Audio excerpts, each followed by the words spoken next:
La Caisse Desjardins du Cœur-des-Vallées et ses 8 succursales est fière de vous présenter cette prochaine émission du bulletin local d'information InfoMag. La Caisse Desjardins au Cœur-des-Vallées, toujours présente dans sa communauté.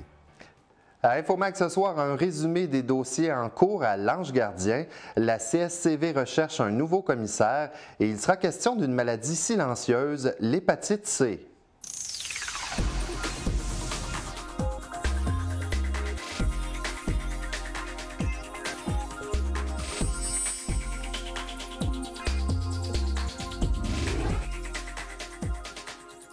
Bonsoir, mesdames et messieurs, ici Martin Perrault. Bienvenue à votre magazine InfoMag du mardi 3 mai 2016. Lundi soir dernier se tenait le conseil municipal de l'Ange Gardien. Le maire, M.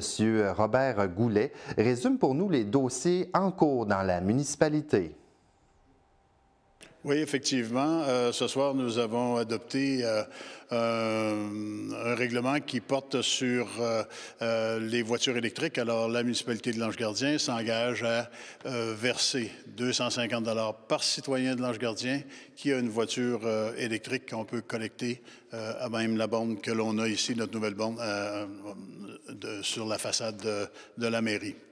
Également, nous avons une politique familiale qui a été revisée. Les questionnaires sont actuellement sur le site de la municipalité et on apprécierait grandement si les citoyens se donnaient la peine d'aller visiter le site et de répondre à certaines questions et nous aider à continuer à faire évoluer cette politique familiale.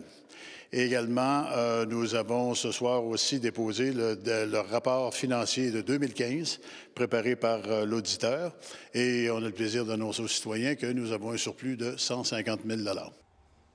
La commission scolaire au Cœur-des-Vallées est à la recherche d'un nouveau commissaire puisque Éric Antoine a laissé son poste vacant lorsqu'il est devenu président de la CSCV en avril dernier. Monsieur Antoine était commissaire de la circonscription numéro 10 de Masson-Angers-Ouest. Si vous aimeriez relever ce défi, je vous invite à écouter Yvon Landry. Il est le président d'élection pour la CSCV. Bon, tout électeur qui réside sur le territoire de la commission scolaire au Cœur-des-Vallées est éligible au poste de candidat là, de commissaire dans la circonscription numéro 10 de Masson-Angers-Ouest. Donc, le candidat n'a pas à résider à l'intérieur de la circonscription en élection. Et on est présentement, là, débuté ce matin à 8 heures, la période pour recevoir les mises en candidature. Les candidats vont avoir jusqu'à 5 heures dimanche pour déposer leur déclaration de candidature que je vais accepter. Et à 5 heures dimanche, on va savoir à ce moment-là s'il y a élection ou pas. Si on a plus d'un candidat, à ce moment-là, on va en élection. Sinon, le candidat qui reste va être proclamé élu et il va entrer en fonction immédiatement. Si on est en élection, bien là, il y a le processus qui s'enclenche, donc révision de la liste électorale. Jusqu'au 25 mai prochain, c'est la campagne de financement de votre TVC Basse-Lièvre. Bien oui, jusqu'au 25 mai, on essaie d'amasser des sous pour assurer la continuité de la station. C'est très, très facile de devenir membre de votre TVC.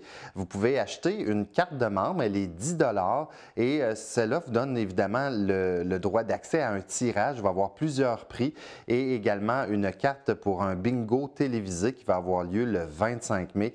Donc, si vous aimez vos émissions que vous regardez jour après jour ici à la TVC, lâchez-nous un petit coup de téléphone au 819-281-8250, le 819-281-8250 et participez le plus possible à notre campagne de financement. Il y aura épandage pour le contrôle biologique et sélectif des moustiques dans le secteur de Gatineau. Cette pratique a pour objectif de réduire la nuisance causée par cet insecte piqueur. Des avions, des hélicoptères d'épandage survoleront à basse altitude les districts suivants au cours des prochains jours.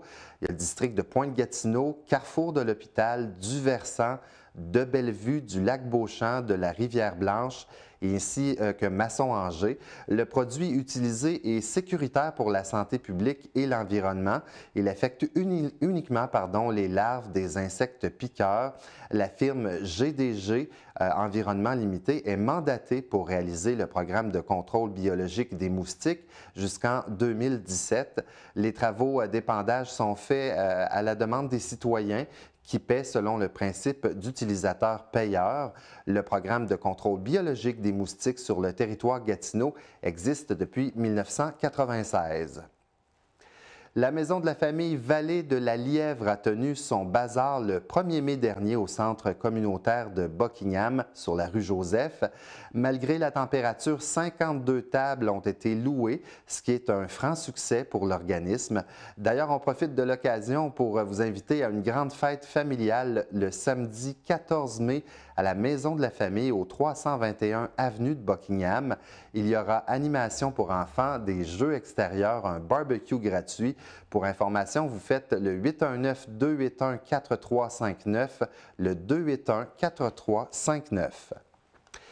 Vous savez, normalement, à cette émission, nous traitons de sujets locaux, mais nous tenions ici à la TVC de vous parler de ce grave incendie qui a ravagé une partie du centre-ville de Saint-Raymond-de-Port-Neuf dans la nuit de samedi à dimanche dernier. 4 édifices commerciaux et résidentiels ont été touchés. Parmi ces édifices, il y avait celui de la TVC de la Portnevoise, CJSR. Nos collègues de cette station de télévision communautaire ont ainsi perdu leur équipement de production ainsi que les archives des 45 dernières années. Cette station avait également investi beaucoup d'argent afin de faire une transition en haute définition. L'important, c'est qu'il n'y ait eu aucun blessé. Je vous invite à écouter l'entrevue avec Stéphane Lépine, le directeur de production de CJSR.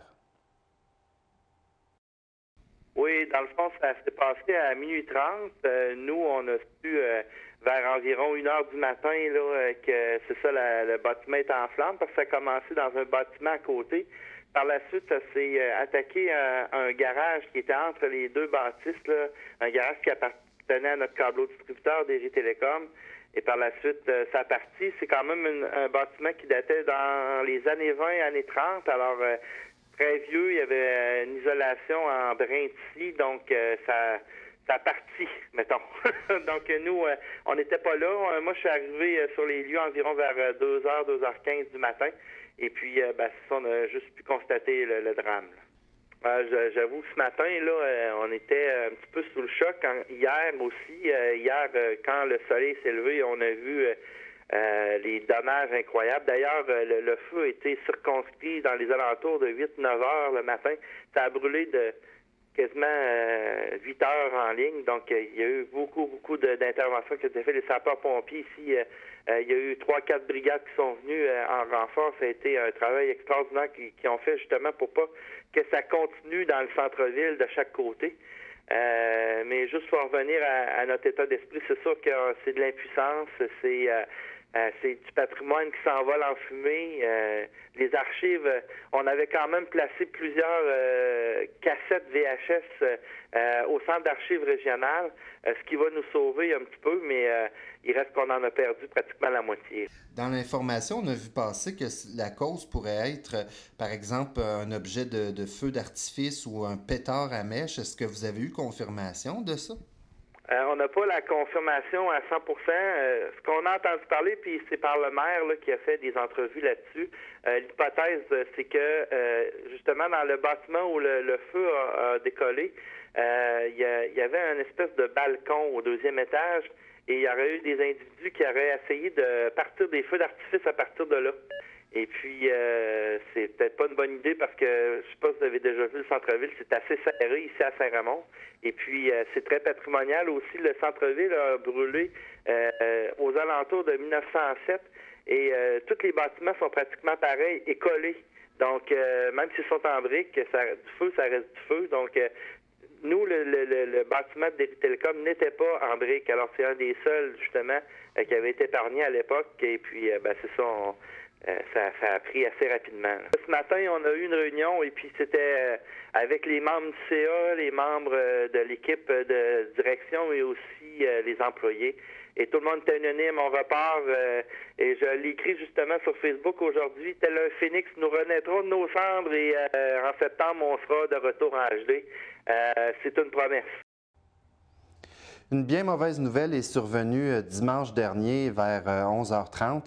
Les policiers de la sécurité publique de la MRC des Collines de l'Outaouais ont été appelés à se rendre à une résidence privée de la municipalité de Cantley pour un accident impliquant un véhicule et un enfant de 7 ans.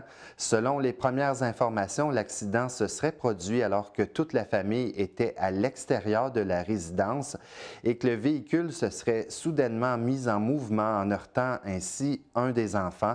L'enfant a été transporté au centre hospitalier de Gatineau où son décès a été constaté. Une enquête policière est présentement en cours pour éclaircir les causes et circonstances de l'accident. Le 29 avril dernier, c'était la journée nationale de sensibilisation à l'hépatite C, une infection sournoise et silencieuse qui ne donne pas de signes ou symptômes dans la plupart des cas. Pour en discuter, nous recevons en entrevue Dr Christelle Combes-Mogto. Elle est médecin conseil pour la santé publique.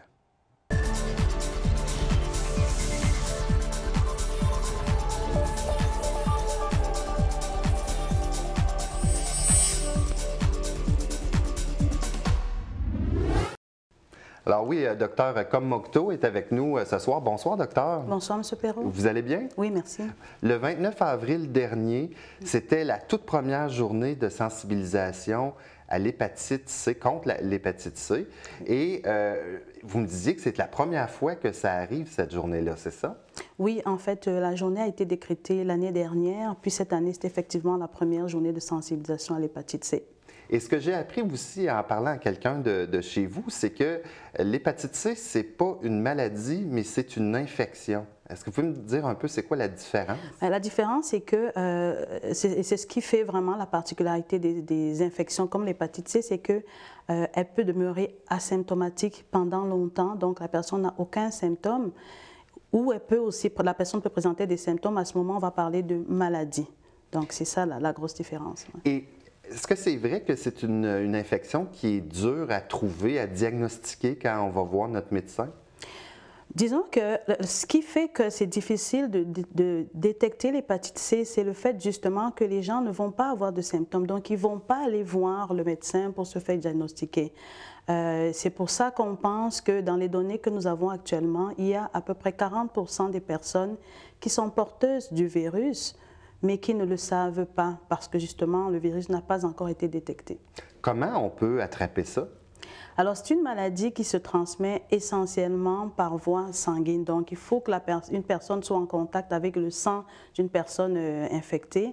Et ça se produit souvent lorsqu'il y a un contact ou l'utilisation de matériel d'injection, du matériel d'inhalation, du matériel de tatouage qui est souillé par du sang qui, lui, est contaminé au virus de l'hépatite C. Parce que le matériel souillé, vous me dites dans le fond qu'en 2016, ça existe encore des endroits où on ne fait pas attention au matériel, où ça peut être aussi quelqu'un qui prend de la drogue et qui utilise des seringues souillées. Qu'est-ce que la santé publique fait dans ces cas-là pour essayer d'éviter ça? Alors, pour comprendre ce qui a déjà été fait, puisqu'on voudrait poursuivre là comme travail, c'est que quand on regarde les données à l'échelle provinciale, on se rend compte qu'entre 2004 et 2014, il y a eu quand même une bonne diminution de la maladie, du nombre de cas déclarés. Au début des années 2000, on avait à peu près 2800 cas diagnostiqués annuellement à travers le Québec. Puis en 2014, on en avait 1115 à peu près. Ça, c'est la bonne nouvelle. Maintenant, la moins bonne nouvelle, c'est qu'ici, en Outaouais, la diminution n'est pas aussi sensible qu'on le voudrait. On avait 117 cas à peu près au début des années 2000. On a diminué jusqu'en 2014, mais ce qu'on s'est rendu compte en 2015, c'est qu'il y a eu une nouvelle augmentation par rapport à 2014. Donc, c'est quelque chose qui nous préoccupe et pour laquelle on peut faire quelque chose. Il est possible de prévenir, il est possible de traiter aussi la maladie une fois qu'on l'a contractée. Donc, pour répondre à votre question, vraiment, ce sur quoi on travaille en santé publique, c'est d'encourager les personnes à prévenir la maladie en utilisant du matériel d'injection qui est stérile, en ne partageant pas ce matériel avec qui que ce soit. Et quelque chose qui n'est pas parfois très bien compris, il ne faut pas réutiliser soi-même son matériel. C'est vraiment un matériel non seulement stérile, mais à usage unique. Est-ce que ça veut dire qu'on peut s'infecter soi-même avec son... disons que moi, je prends 2 fois la même seringue, je pourrais m'infecter moi-même de l'hépatite C? Mais vous pourriez, même si vous avez été traité, vous pouvez vous réinfecter, puis vous pourriez effectivement... pour se faire poursuivre la transmission. Ce qui fait que c'est important vraiment de s'assurer que le matériel est utilisé par personne d'autre. Et ce qui m'avait un peu frappé dans ce que j'ai lu sur l'hépatite C, c'est que si je vais voir mon médecin, puis que je ne sais pas que j'ai ça, le médecin aussi peut avoir de la difficulté à trouver que j'ai l'hépatite C. Dans ce que j'ai lu, j'ai cru comprendre que c'était pas facile de trouver quelqu'un qui avait l'hépatite C. Les tests sont quand même assez performants. Là où la difficulté réside dans le fait que peut-être qu'on n'y pense pas. Le patient, la personne ne pense pas à se présenter et le médecin ne va peut-être pas penser à questionner sur les facteurs de risque. Parce que, comme on le disait tantôt, les facteurs de risque, c'est vraiment l'utilisation de drogue par injection, le perçage des tatouages, surtout ces facteurs-là.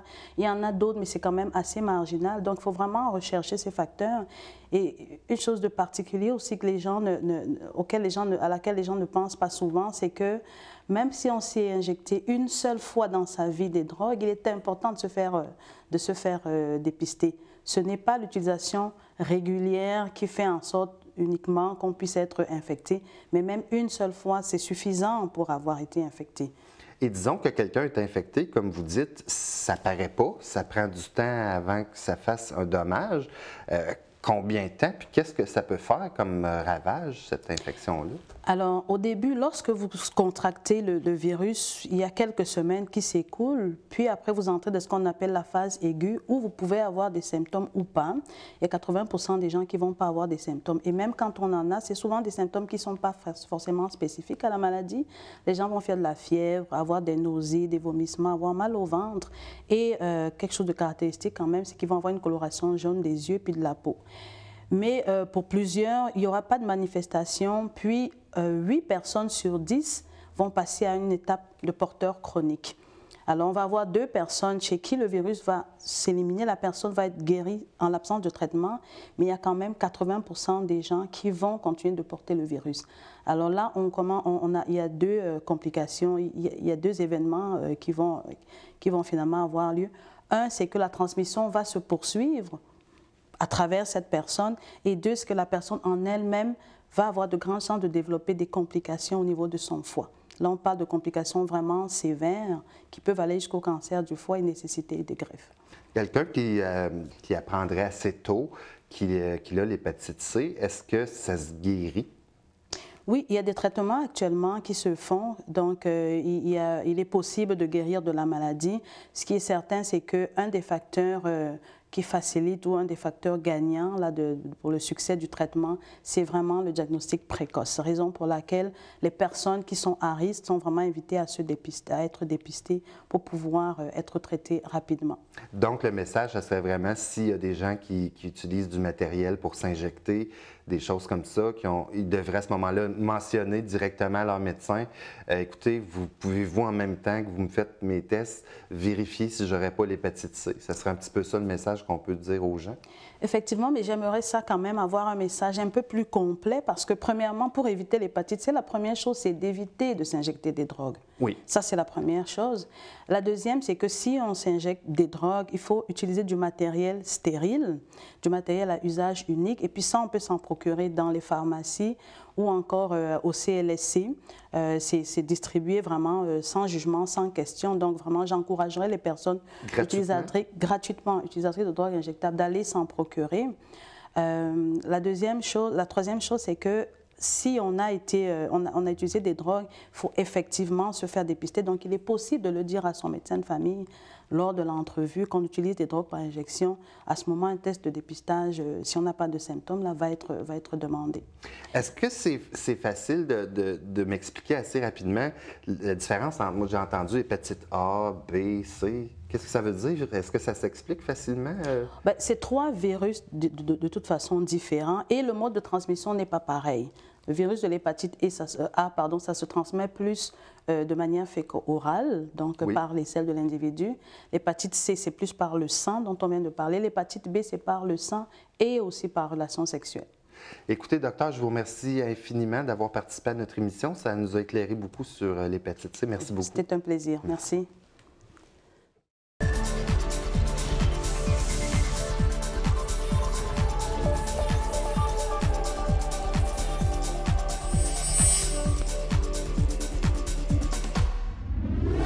Voici maintenant le culturel avec Jessie Laflamme de TC Média. Bonsoir, Jessie. Bonsoir, Martin. Ça va bien? Très bien, toi? Oui, ça va bien. Juste avant qu'on commence avec tes sujets, je veux faire un rappel parce que pour l'entrevue qu'on vient de diffuser, savez-vous qu'il y a encore 20 des gens qui partagent leur seringue? C'est vraiment important de rappeler que c'est pour un usage unique seulement. Il faut faire très attention à votre santé.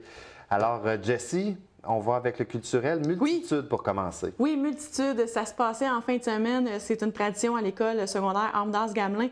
On rappelle que cette année, ça a failli pas avoir lieu à cause que, l'enseignant qui était en charge, Mathieu Gagné, a quitté pour relever d'autres défis. Et en plus, il y a eu les moyens de pression des enseignants. Donc, les jeunes se retrouvaient sans personne pour l'organiser. Mais ils tenaient tellement à le faire qu'ils l'ont réalisé d'eux-mêmes. Ça a fait partie de leur projet intégrateur.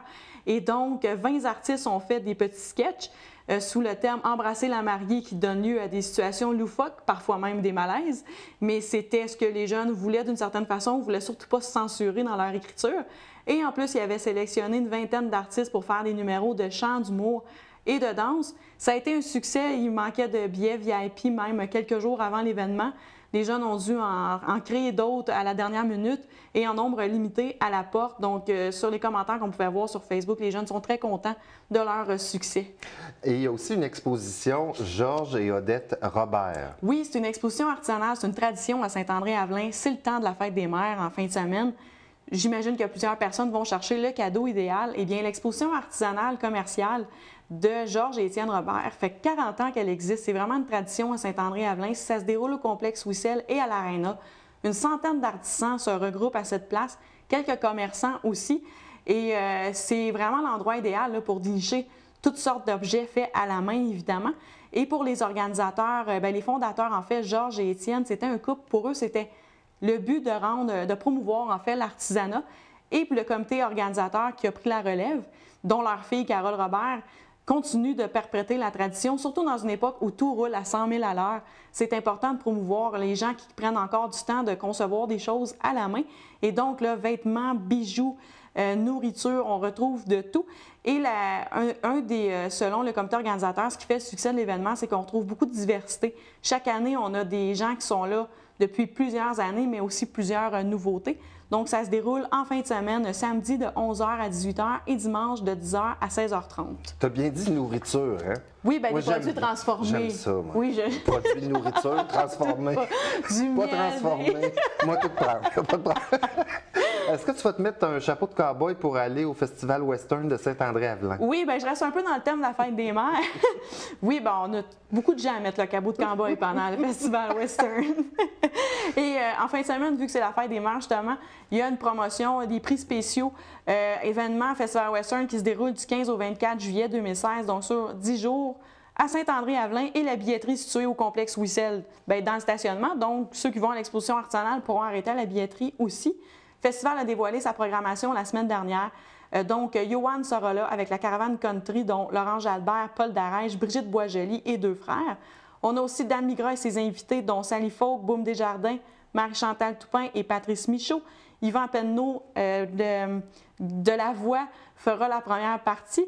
On a aussi l'Open Country Mountain Daisies avec Carl Prévost et Ariane Ouellette qui est de retour avec leurs invités. Marie-Ève Janvier, Jean-François Brault, Marc Hervieux, Bruno Pelletier, Isabelle Boulay, Guylaine Tremblay, donc plusieurs artistes. Il y a des gros noms. Il y a des gros noms, et c'est pas fini. Côté humour, on a Lise Dion, on a aussi Grégory Charles qui était là l'année passée et qui revient, et on a aussi Ariane Moffat, ainsi que d'autres artistes, parce qu'il y a des scènes aussi. Et évidemment, il y a le rodéo professionnel, il y a aussi des activités équestres, et il y aura des jeux pour les enfants, donc il y aura des prix spéciaux. Vous pouvez visiter le www.rodeo-saint-andré-avelin.org pour tous les autres détails. Lynn Trottier va être au Café des artistes. Oui, petite sortie en fin de semaine, pourquoi pas aller visiter une photographe, Lynn Trottier, qui affectionne particulièrement les chevaux, les paysages et quelques personnages. C'est une passion pour elle. Elle a découvert cet art à l'âge de 19 ans. Elle a travaillé pour différents journaux locaux où elle développait ses films dans une chambre noire. Maintenant, elle a troqué sa Nikon, même si le bruit lui manque parfois, pour le numérique, ce qu'elle trouve quand même un peu plus pratique. Pour faire maintenant ce qu'elle veut, elle n'a plus de contraintes comme dans les époques où elle travaillait dans le domaine. Maintenant, elle le fait par loisir. Et c'est sa 4e exposition en 3 ans pour cette photographe de l'Ange Gardien. Donc, Lynn Trottier qui est en exposition jusqu'à la fin du mois de mai. Et c'est moins compliqué à développer un film en numérique. Oui, aussi. Un film en numérique. Beaucoup moins. Un autre spectacle au Café des Artistes. Oui, 2 spectacles en fait qui s'en viennent. On a Maurice Boyer qui chante Brassant le 13 mai à 20h et on a le lendemain Marilyn Joly qui sera là à 20h30. Elle revient dans sa ville natale, là où son amour pour la musique a commencé. Elle présente un répertoire léger, coloré, inspirant et parfois même un peu nostalgique. Et elle sera accompagnée du guitariste David Gartin-Charette. Le coût du billet est de 10 $ à la porte. Pour avoir plus d'informations sur ces 2 spectacles, c'est possible de visiter le www.cdadelièvre.com. Buckingham en fête maintenant. Oui, Buckingham en fête, on rappelle, ça a été la grosse annonce la semaine dernière. La gagnante de la voix, Stéphanie Saint-Jean, sera couronnée lors de Buckingham en fête, soit le 20 octobre prochain. Et donc, le lendemain, ce sera Kevin Bézinet, le gagnant de la voix de l'an dernier, qui sera sur la scène du festival Buckingham en fête, qui se déroule cette année pour une première fois dans le cadre de l'Halloween. Et donc, les enfants seront invités à se déguiser en petit prince, en petite princesse, pour avoir l'occasion de vivre un moment spécial avec Stéphanie. C'est sa façon à elle de remercier les gens qui ont suivi sa carrière et qui ont suivi son aventure à la voix. Et étant donné que c'est le 25e anniversaire de Buckingham en fête, le prix du billet pour tous ces spectacles est de 25 $ par personne. Un 3e spectacle sera annoncé le samedi soir prochainement et la prévente se déroule jusqu'au 25 juin, thématique du 25e. Et pour toutes les informations supplémentaires ou pour acheter des billets, www.buckinghaменfête.ca. Merci beaucoup, Jessie. On se retrouve la semaine prochaine. Oui, certain. Alors, c'est tout pour notre émission. Si vous avez des commentaires, nouvelles avec un S à commercial tvc.qc.ca. Donc, si vous avez des nouvelles pour nous, des commentaires. Et également, je veux vous rappeler que si vous n'avez pas le câble Vidéotron, vous n'avez pas accès à votre télévision communautaire, je vous souhaite une excellente soirée sur nos ondes. Au revoir.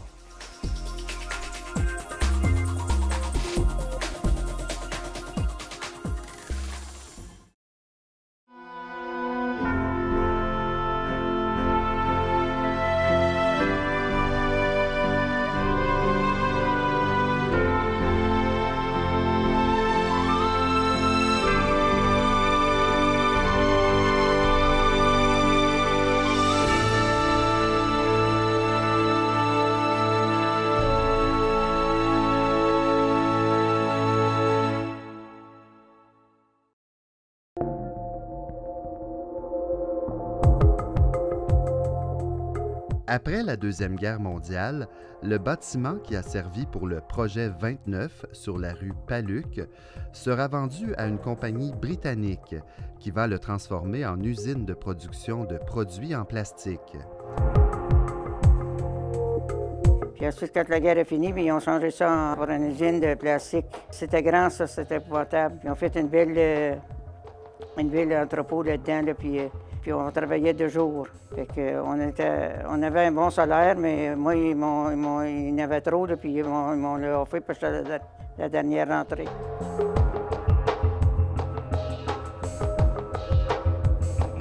Quand on arrivait à l'usine, d'abord, on remplaçait le corps de travail qui venait de finir. On montait sur notre petit banc, là, puis on commençait à travailler. Puis on avait une pause dans l'avant-midi. On avait notre heure de dîner. Mais des fois, nous autres, les femmes, on ne travaillait pas de nuit.